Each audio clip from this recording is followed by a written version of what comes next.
ঢাকা বিশ্ববিদ্যালয় এলাকার ভেতর গাছে লাশ ঝুলছে। বিশ্ববিদ্যালয় এলাকাটা একটা বিস্তৃত এলাকা।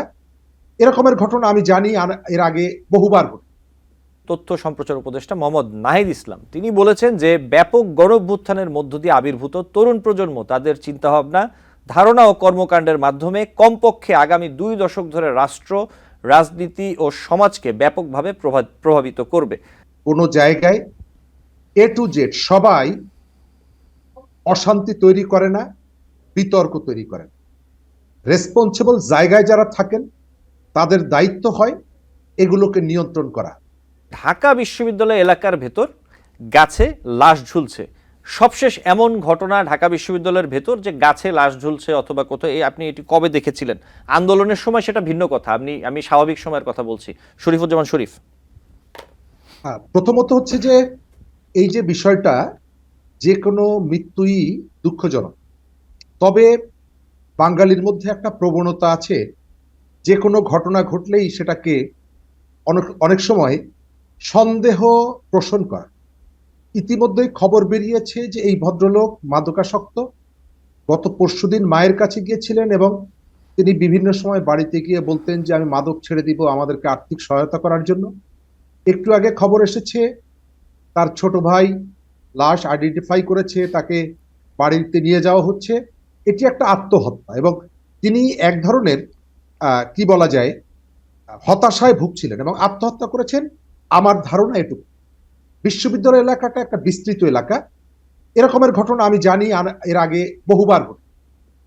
অনেকেই ভবঘুরে টাইপের লোকজন বা আত্মহত্যা প্রবণ যাদের আছে তারা এই যে সমস্ত জায়গাতে, আমি সেই কারণে এই আলোচনাটা, এই পার্টটা এখানে শেষ করতে চাই। জি। ইতিমধ্যেই তার পরিবারের সাথে যোগাযোগ হয়েছে, আইন শৃঙ্খলা রক্ষাকারী বাহিনীর তদন্ত হোক। তবে এই পর্যন্ত ধারণা করা হচ্ছে যে তিনি হতাশার জায়গা থেকে আত্মহত্যা করেছেন।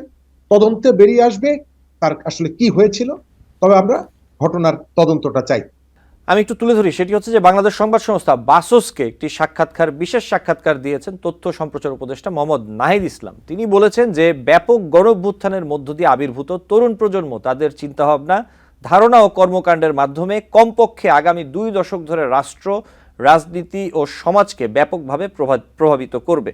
নিঃসন্দেহে সময়ের সাথে তরুণ প্রজন্ম তারাই এগিয়ে আসবে এবং তারা ভালো করবে, এটাই প্রত্যাশা।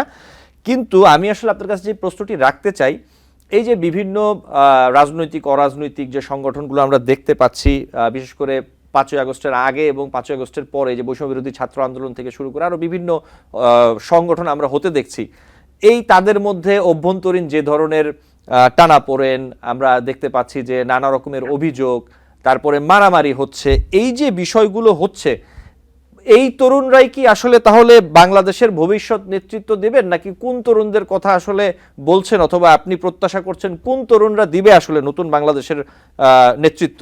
শরীফুজ্জামান শরীফ। ধন্যবাদ। প্রথম জায়গাটা হচ্ছে গুটি কয়েক শিক্ষার্থী সমাজে এবং এই প্ল্যাটফর্মের মধ্যে নানা রকমের সমস্যা তৈরি করে তাকে বিতর্কের মধ্যে ফেলে দিচ্ছে। রেসপন্সিবিলিটি তাদের যারা এদেরকে নিয়ন্ত্রণ করছে না।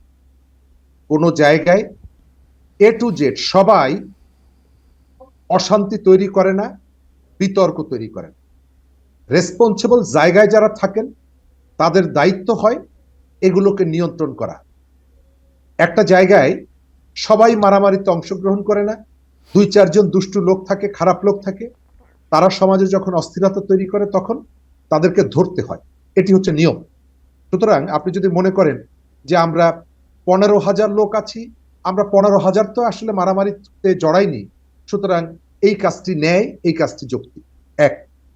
দ্বিতীয়ত হচ্ছে যে আপনি দেশ গঠন করবেন, অবশ্যই আপনার শিক্ষার্থীর একটা বেসিক কাজ আছে।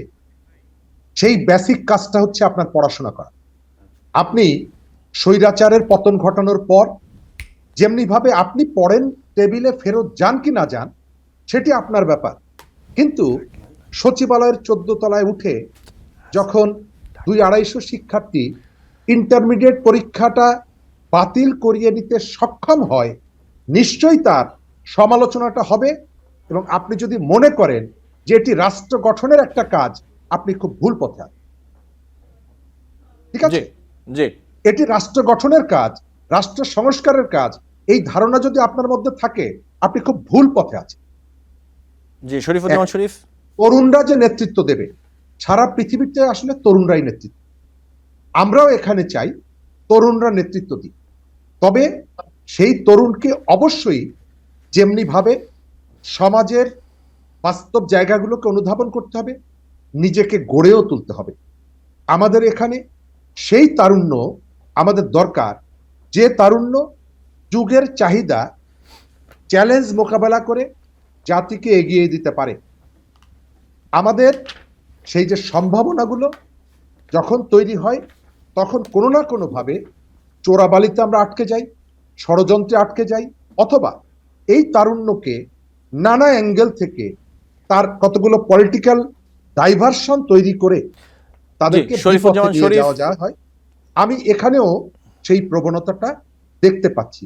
চ্যালেঞ্জের জায়গাটা ওইটা, এবং উপদেষ্টা যে আকাঙ্ক্ষা ব্যক্ত করেছে, এটি আমারও আকাঙ্ক্ষা। নিউ ইয়র্ক থেকে সম্প্রচারিত TVN 24 টেলিভিশন বিশ্বজুড়ে বাঙালির কণ্ঠস্বর।